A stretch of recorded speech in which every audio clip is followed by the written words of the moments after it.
തദ്ദേശ തെരഞ്ഞെടുപ്പ് ഫലം പുറത്തുവന്നപ്പോൾ പട്ടാമ്പി ബ്ലോക്ക് പഞ്ചായത്തിൽ UDFന് തുടർഭരണം സാധ്യമായി. എന്നാൽ പുതിയ ബ്ലോക്ക് പ്രസിഡന്റ് ആരാവും എന്നതാണ് ഇപ്പോൾ ചർച്ചാ വിഷയം.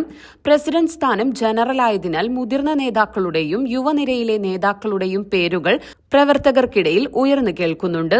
2.5 വർഷം കോൺഗ്രസിനും 2.5 വർഷം ലീഗിനുമാണ് അധ്യക്ഷ സ്ഥാനം എന്നാണ് മുന്നണി ധാരണ.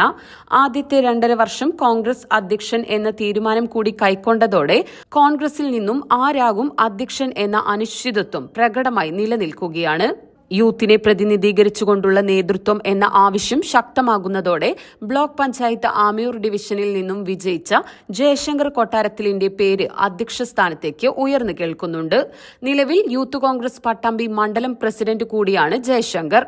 അതേസമയം എടപ്പലം ഡിവിഷനിൽ നിന്ന് വിജയിച്ച VM മുസ്തഫയുടെ പേരും കോൺഗ്രസിലെ മുതിർന്ന നേതാവായ കൊപ്പം ഡിവിഷനിൽ നിന്ന് വിജയിച്ച രാംദാസ് മാസ്റ്ററുടെ പേരും പരിഗണനയിൽ ഉണ്ടെന്നാണ് വിവരം. നിലവിൽ DCC എക്സിക്യൂട്ടീവ് മെമ്പർ കൂടിയാണ് രാംദാസ് മാസ്റ്റർ.